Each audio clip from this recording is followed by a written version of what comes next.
ഈശോ മിശിഹായിൽ എൻ്റെ പ്രിയ സഹോദരി സഹോദരന്മാരെ, മോശയുടെ സഹോദരനും ഇസ്രായേലിലെ ആദ്യത്തെ മഹാപുരോഹിതനുമായിരുന്ന അഹറോനെക്കുറിച്ചാണ് നമ്മൾ ഇന്ന് ചിന്തിക്കുക. ഇസ്രായേൽക്കാർ ഈജിപ്തിൽ അടിമകളായിരുന്ന കാലഘട്ടത്തിൽ ലേവി ഗോത്രത്തിലാണ് അഹറോൻ ജനിച്ചത്. ലേവി യാക്കോബിൻ്റെ 12 പുത്രന്മാരിൽ ഒരാളായിരുന്നു. അദ്ദേഹത്തിൻ്റെ പിൻഗാമികളിൽ നിന്നാണ് ലേവി ഗോത്രം ഉണ്ടായത്. അഹറോന്റെ മൂത്ത സഹോദരി മിരിയാമും ഇളയ സഹോദരൻ മോശയുമായിരുന്നു. അഹറോനും മോശയും തമ്മിൽ 3 വർഷത്തെ പ്രായവ്യത്യാസമാണ് ഉണ്ടായിരുന്നത്. പുറപ്പാടിൻ്റെ പുസ്തകം 7-ാമത്തെ അധ്യായം 7-ാം വാക്യം. അഹറോന്റെ ആദ്യകാല ജീവിതത്തെക്കുറിച്ച് വിശുദ്ധ ഗ്രന്ഥത്തിൽ വളരെ കുറച്ചേ പരാമർശിക്കുന്നുള്ളൂ. അദ്ദേഹത്തിൻ്റെ മാതാപിതാക്കൾ അമ്രാമും യോക്കേബേദുമായിരുന്നു. പുറപ്പാടിൻ്റെ പുസ്തകം 7-ാം അധ്യായം 20-ാമത്തെ വാക്യം. ഹെബ്രായ ശിശുക്കളെ കൊല്ലുവാനായിട്ട് ഫറവോ രാജാവ് കൽപ്പന പുറപ്പെടുവിച്ചതിന് മുമ്പായിരിക്കണം അഹറോൻ ജനിച്ചത്. അതുകൊണ്ട് അഹറോൻ ജനിച്ചപ്പോൾ മോശയ്ക്ക് ഉണ്ടായതുപോലെ ജീവന് ഭീഷണി ഉണ്ടായിരുന്നില്ല. അഹറോന്റെ ഭാര്യ യൂദയാ ഗോത്രത്തിലെ അമിനാദാബിന്റെ മകളായ എലിശേബ അല്ലെങ്കിൽ എലിസബത്ത് ആയിരുന്നു. അവൾ യഹൂദരുടെ നേതാവായിരുന്ന നഹശോന്റെ സഹോദരിയായിരുന്നു. അഹറോന് 4 പുത്രന്മാരുണ്ടായിരുന്നു: നാദാബ്, അബീഹു, എലയാസർ, ഈഥാമാർ. എലയാസറാണ് പിന്നീട് അഹറോന്റെ പിൻഗാമിയായി മഹാപുരോഹിതനായത്. മോശയുടെ ദൈവവിളിയുമായി ബന്ധപ്പെട്ടാണ് അഹറോനെക്കുറിച്ച് ബൈബിളിൽ ആദ്യമായി പരാമർശിക്കുന്നത്. ഇസ്രായേൽക്കാരെ ഈജിപ്തിൽ നിന്ന് മോചിപ്പിക്കുവാൻ ദൈവം മോശയെ വിളിച്ചപ്പോൾ സ്വന്തം വാക്ചാതുര്യക്കുറവ് പറഞ്ഞ് മോശ മടിച്ചു. അപ്പോൾ സമർത്ഥ പ്രഭാഷകനായ അഹറോനെ ദൈവം മോശയുടെ വക്താവായി അല്ലെങ്കിൽ പ്രവാചകനായി നിയമിച്ചു. പുറപ്പാടിന്റെ പുസ്തകം 4-ാം അധ്യായം 15-16 വാക്യങ്ങളിൽ പറയുന്ന പ്രകാരം ദൈവം മോശയോട് കൽപ്പിച്ചു, പറയേണ്ട വാക്കുകൾ നീ അവന് പറഞ്ഞു കൊടുക്കുക. അവൻ നിനക്ക് പകരം ജനത്തോട് സംസാരിക്കും. അവൻ നിന്റെ വക്താവായിരിക്കും. നീ അവന് ദൈവത്തെ പോലെയും. ദൈവത്തിൻ്റെ നിർദ്ദേശപ്രകാരം അഹറോൻ ഹോറേബ് മലയിൽ മോശയെ കാണാൻ പോയി. അവിടെ വെച്ച് ഇസ്രായേലിനെ മോചിപ്പിക്കുവാനുള്ള ദൈവത്തിൻ്റെ പദ്ധതി അദ്ദേഹം അറിഞ്ഞു. സഹോദരന്മാരായ മോശയും അഹറോനും ഈജിപ്തിലേക്ക് മടങ്ങി. അവർ ഇസ്രായേലിലെ മൂപ്പന്മാരെ വിളിച്ചുകൂട്ടി. അഹറോൻ അവരോട് ദൈവത്തിൻ്റെ സന്ദേശം നൽകി. ദൈവം തങ്ങളെ അയച്ചതാണെന്ന് ബോധ്യപ്പെടുത്തുവാൻ വേണ്ടി തൻ്റെ വടി ഒരു സർപ്പമാക്കി മാറ്റുന്ന അത്ഭുതം പ്രവർത്തിച്ചുകൊണ്ട് പോലും അടയാളങ്ങൾ അവർ കാണിച്ചവരെ ബോധ്യപ്പെടുത്തി. അഹറോനും മോശയും കൂടി ഫറവോനെ കാണാൻ പോയി. എൻ്റെ ജനത്തെ വിട്ടയക്കുക എന്ന ദൈവത്തിൻ്റെ ആവശ്യം ധൈര്യത്തോടെ അറിയിച്ചുകൊണ്ട് ഫറവോയുടെ മുമ്പാകെ മോശയുടെ ശബ്ദമായിരുന്നു അഹറോൻ. പുറപ്പാടിൻ്റെ പുസ്തകം 5-ാം അധ്യായം 1-ാം വാക്യം. അത്ഭുതങ്ങളിലൂടെ തങ്ങളുടെ ദൈവിക നിയോഗം വെളിപ്പെടുത്തുന്നതിൽ അഹറോൻ ഒരു പ്രധാന പങ്ക് വഹിച്ചു. പുറപ്പാടിന്റെ പുസ്തകം 7-ാം അധ്യായം 10-ാം വാക്യത്തിൽ നാം ഇങ്ങനെ വായിക്കുന്നു: അഹറോൻ തൻ്റെ വടി ഫറവോന്റെയും അവൻ്റെ ഭൃത്യന്മാരുടെയും മുമ്പാകെ എറിഞ്ഞു. അത് ഒരു സർപ്പമായി മാറി. 10 ബാധകളുടെ പരമ്പരയിൽ അഹറോന്റെ ഒരു പ്രധാന പങ്ക് വഹിച്ചു.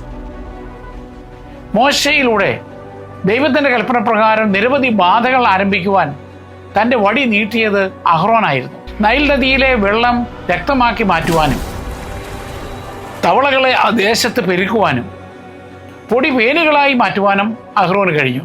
പുറപ്പാടിൻ്റെ പുസ്തകം 7-8 അധ്യായങ്ങളിൽ ഇവയെല്ലാം വിവരിക്കുന്നുണ്ട്.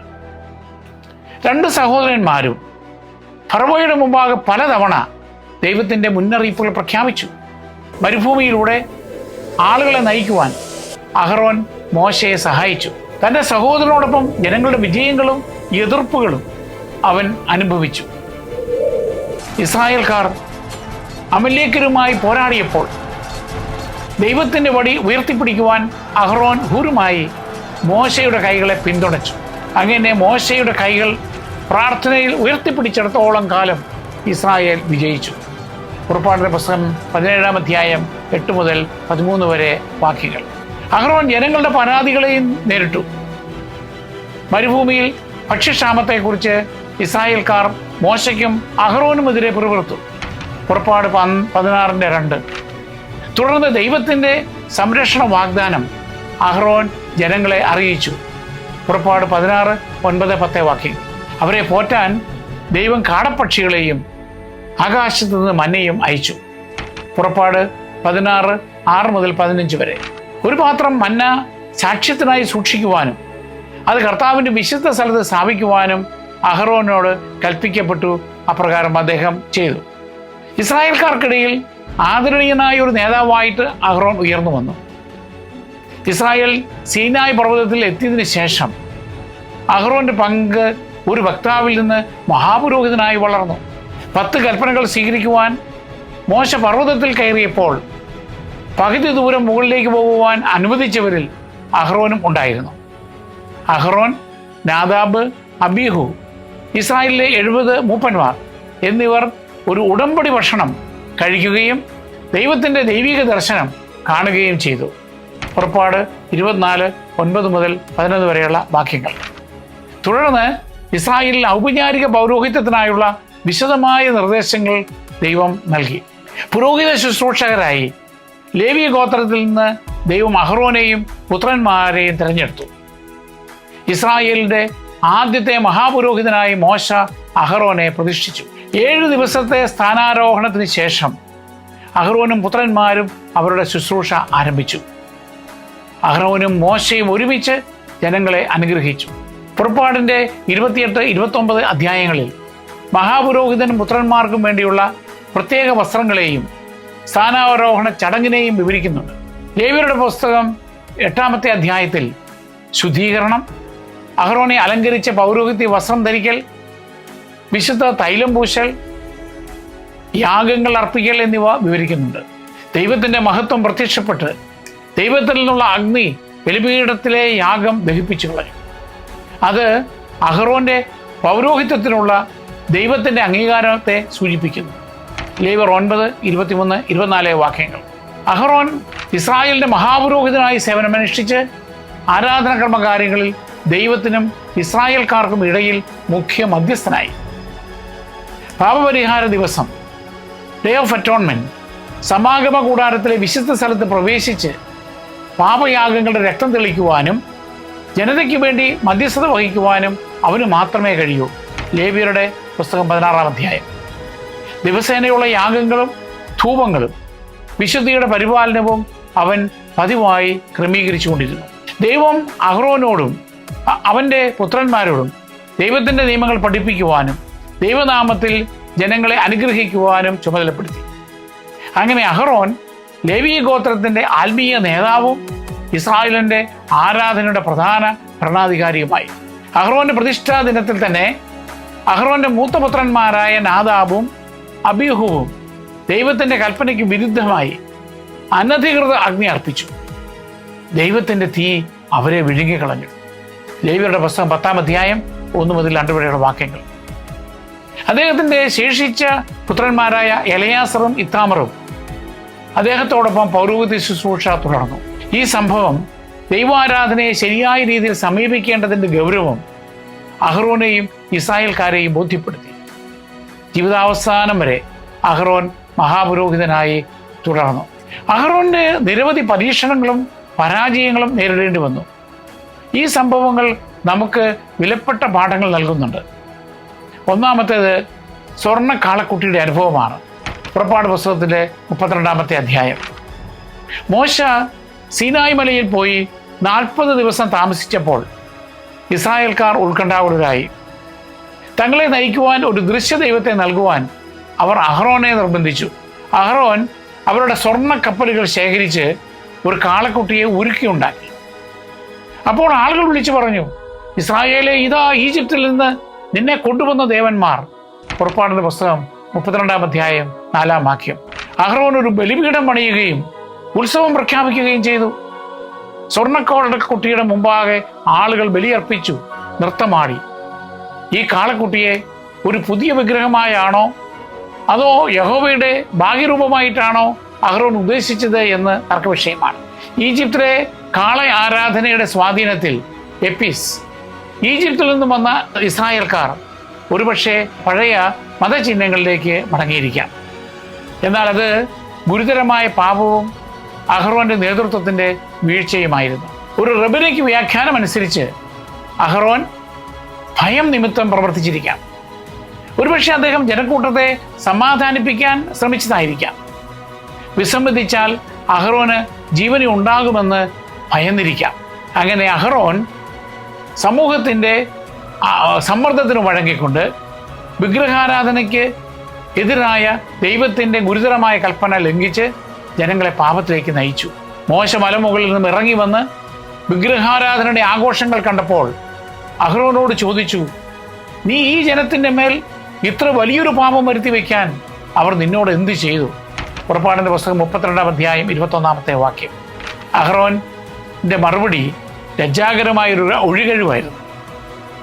അദ്ദേഹം സ്വയം കുറ്റമേറ്റെടുക്കുന്നതിന് പകരം ജനങ്ങളെ കുറ്റപ്പെടുത്തുകയും ജനം നൽകിയ സ്വർണം ഒരുക്കിയപ്പോൾ കാളക്കുട്ടി തീയിൽ നിന്ന് പുറത്തു വന്നു എന്ന് ന്യായീകരിക്കുകയും ചെയ്തു.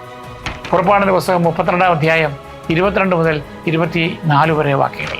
അഹ്റോനോട് ക്ഷമിക്കാനായി മോശ ദൈവസന്നിധിയിൽ മധ്യസ്ഥത വിളിച്ച് പ്രാർത്ഥിച്ചു.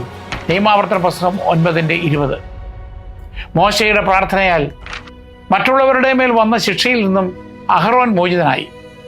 ആ ദിവസം ഏകദേശം 3000 വിഗ്രഹാരാധകർ ലേവ്യരുടെ വാളാൽ മരിച്ചു വീണു. ഈ പരാജയത്തിന് ശേഷവും ദൈവം തൻ്റെ കരുണയാൽ പുരോഹിത വർഗത്തിലേക്കുള്ള അഹ്റോന്റെ സ്ഥാനലബ്ധിയെ പിൻവലിച്ചില്ല. സമ്മർദ്ദത്തിന് വഴങ്ങിയ അഹ്റോന്റെ ബലഹീനതയെയും ദൈവത്തിൻ്റെ അതിരറ്റ കരുണയെയുമാണ് ഇത് എടുത്തു കാണിക്കുന്നത്. അഹ്റോൻ തൻ്റെ സേവനം തുടർന്നു. അതിനുശേഷം അദ്ദേഹം പക്വത പ്രാപിച്ചു. ദൈവത്തെക്കാൾ ജനവികാരത്തെ പ്രീതിപ്പെടുത്താൻ ശ്രമിച്ചാൽ ഗുരുതരമായ പാപത്തിൽ വീഴാമെന്ന് ഇന്ന് നമ്മളെയും അത് പഠിപ്പിക്കുന്നു. ആത്മാർത്ഥമായ മാനസാന്തരവും മധ്യസ്ഥ പ്രാർത്ഥനയും ഈ പാപികളെ തിരികെ എത്തിക്കുമെന്നും നമ്മളെ പഠിപ്പിക്കുന്നുണ്ട്. രണ്ടാമത്, ഹസേരോത്ത് എന്ന സ്ഥലത്ത് മറ്റൊരു പരീക്ഷണമുണ്ടായി. അവിടെ അഹ്റോനും അവൻ്റെ സഹോദരി മിരിയാമും മോശയ്ക്കെതിരെ, സ്വന്തം സഹോദരനെതിരെ സംസാരിച്ചു. മോശയുടെ മിദിയായിൽ നിന്നുള്ള കുഷ്യസ്ത്രീയെ ആയ ഭാര്യയെക്കുറിച്ച് അവർ പരാതിപ്പെട്ടു. മോശയ്ക്ക് സവിശേഷ പദവി നൽകുന്നതിനെ അവർ ചോദ്യം ചെയ്തു. അവർ ചോദിച്ചു, കർത്താവ് മോശ വഴി മാത്രമാണോ സംസാരിച്ചിട്ടുള്ളത്? ഞങ്ങളിലൂടെ സംസാരിച്ചിട്ടില്ലേ? സംഖ്യയുടെ പുസ്തകം 12-ാം അധ്യായം 1-2 വാക്യങ്ങൾ. അസൂയയാൽ പ്രേരിതമായ ഈ വിമർശനം ദൈവത്തെ അപ്രീതിപ്പെടുത്തി. കർത്താവ് മോശയെയും അഹ്റോനെയും മിരിയാമിനെയും വിളിച്ചു വരുത്തി. തൻ്റെ ആത്മാർത്ഥ ദാസൻ എന്ന നിലയിൽ മോശയുടെ പ്രത്യേക പങ്കിനെ സ്ഥിരീകരിച്ചുകൊണ്ട് അഹ്റോനെയും മിരിയാമിനെയും കഠിനമായി ശാസിച്ചു. സംഖ്യയുടെ പുസ്തകം 12-ാം അധ്യായം 5 മുതൽ 8 വരെ വാക്യങ്ങൾ. ശിക്ഷയായി മിരിയാമിന് കുഷ്ഠരോഗം പിടിപെട്ടു. തൻ്റെ സഹോദരി ശിക്ഷ അനുഭവിക്കുന്നത് കണ്ട് അഹ്റോൻ വിനയാന്വിതനായി മോശയോട് മാപ്പപേക്ഷിച്ചു. ദൈവം അവളോട് ക്ഷമിക്കാൻ മോശ വഴി അഹ്റോൻ അപേക്ഷിച്ചു. സംഖ്യയുടെ പുസ്തകം 12-ാം അധ്യായം 11-12 വാക്യങ്ങൾ. ഇതിൽ അഹ്റോന്റെ അനുതാപവും അനുകമ്പയും നിറഞ്ഞ ഹൃദയം നാം കാണുന്നുണ്ട്. മോശ അവർക്ക് വേണ്ടി ദൈവത്തോട് പ്രാർത്ഥിച്ചു. മിരിയാമിനെ 7 ദിവസം പാളയത്തിൽ നിന്ന് പുറത്താക്കിയ ശേഷം അവൾ സുഖം പ്രാപിച്ചു. സംഖ്യയുടെ പുസ്തകം 12-ാം അധ്യായം 13 മുതൽ 15 വരെയുള്ള വാക്യങ്ങൾ. മിരിയാമിന് മാത്രമേ ബാഹ്യശിക്ഷ ലഭിച്ചുള്ളൂ. ഇത് സൂചിപ്പിക്കുന്നത് ഒരുപക്ഷെ അഹ്റോൻ മിരിയാമിന്റെ പരാതി കേട്ടിട്ട് അത് നിരുത്സാഹപ്പെടുത്താത്തതാകാം. ആയിടെ അഹ്റോൻ മഹോപുരോഹിതനായി ഉയർത്തപ്പെട്ടത് താൻ മോശയ്ക്ക് തുല്യനാണെന്ന തോന്നൽ അഹ്റോനിൽ അഹങ്കാരം ജനിപ്പിച്ചിരിക്കാം. അസൂയയ്ക്കും സമൂഹത്തിലെ അഭിപ്രായ വ്യത്യാസത്തിനും എതിരായി എടുക്കേണ്ട ജാഗ്രതയാണ് ഇത് മുന്നറിയിപ്പ് നൽകുന്നത്. സ്വയം പ്രതിരോധിക്കുന്നതിന് പകരം അഹ്റോൻ ദൈവികമായ തിരുത്തൽ സ്വീകരിക്കുകയും മിർയാമിന് വേണ്ടി തീക്ഷ്ണമായി മധ്യസ്ഥ വഹിക്കുകയും ചെയ്തു.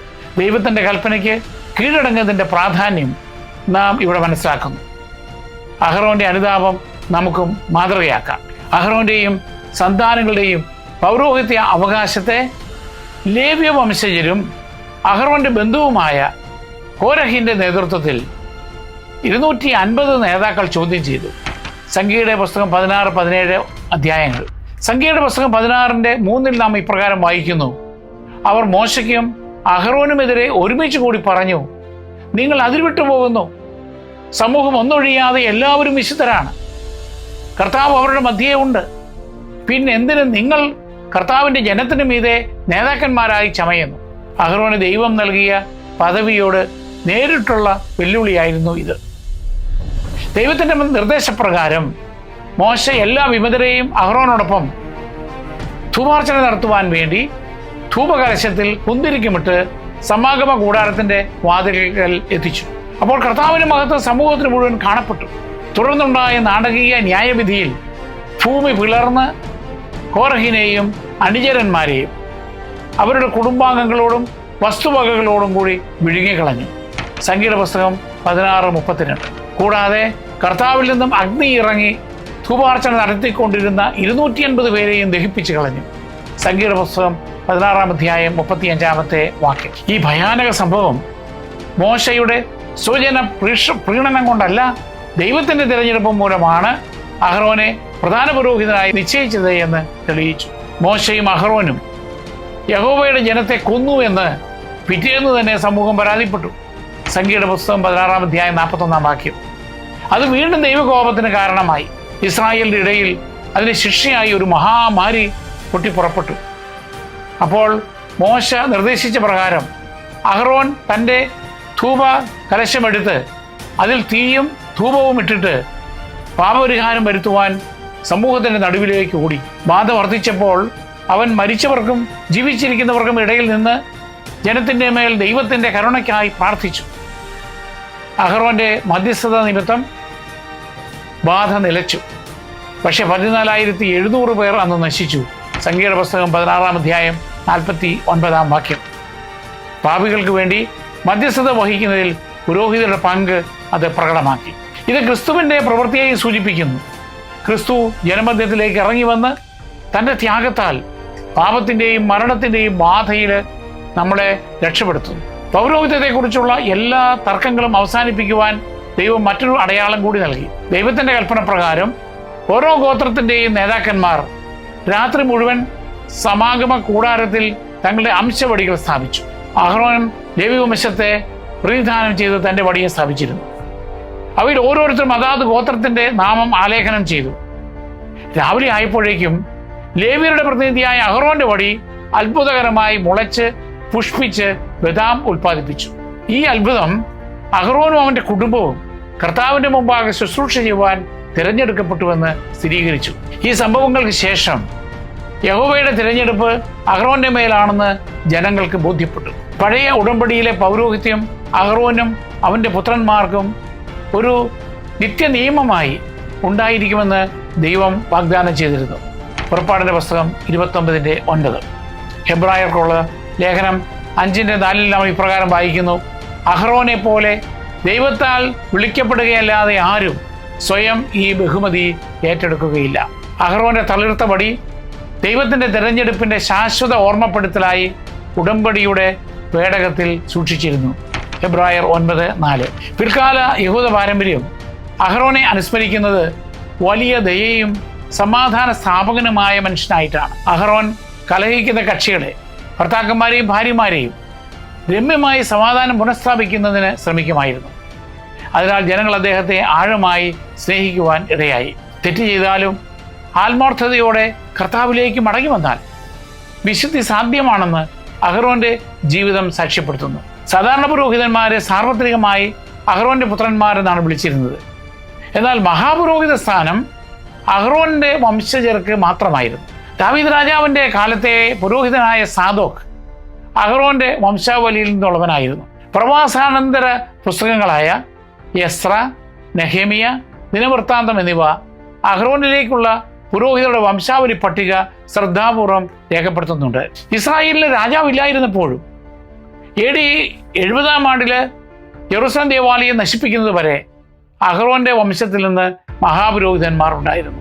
സ്നാപക യോഹന്നാൻ അഹ്റോന്റെ വംശാവലിയിൽ നിന്നായിരുന്നു. കാരണം അദ്ദേഹത്തിൻ്റെ പിതാവ് സക്കറിയ അബിയായുടെ ഗണത്തിൽ നിന്നുള്ള പുരോഹിതനും അദ്ദേഹത്തിൻ്റെ അമ്മ എലിസബത്ത് അഹ്റോന്റെ പുത്രിമാരിൽ ഒരാളുമായിരുന്നു. ലൂക്കാട് സുവിശേഷം 1:5. ഈശോയുടെ പൗരോഹിത്യത്തിൻ്റെ മുൻനിഴലായിരുന്നു അഹ്റോന്റെ പൗരോഹിത്യം. എന്നിരുന്നാലും യഹൂദ വംശാവലിയിൽ പിറന്ന ക്രിസ്തു ഒരു മഹാപുരോഹിതനായത് അഹ്റോന്റെ അല്ല, മൽക്കീസേദെക്കിന്റെ ക്രമമനുസരിച്ചാണ്. ഹെബ്രായർ 7:11. പാപിയായിരുന്ന അഹ്റോൻ ജനത്തിന്റെ പാപപരിഹാരത്തിന് ആവർത്തിച്ചുള്ള ബലിയർപ്പണം നടത്തേണ്ടിയിരുന്നു. എന്നാൽ പാപരഹിതനും മഹാപുരോഹിതനുമായ യേശു ക്രിസ്തു എല്ലാവർക്കും വേണ്ടി ഒരിക്കൽ തന്നെ ബലിയർപ്പിച്ചു. പഴയ ഉടമ്പടിയിലെ പുരോഹിതന്മാരിൽ ആദ്യത്തേത് അഹ്റോൻ ആയിരുന്ന പോലെ ക്രിസ്തു പുതിയ ഉടമ്പടിയിൽ ആദ്യ പുരോഹിതനായി. അഹ്റോൻ ഹെബ്രായി പുരോഹിതന്മാരുടെ ആദ്യ തലവനായി ഏകദേശം 40 വർഷത്തോളം സേവനമനുഷ്ഠിച്ചു.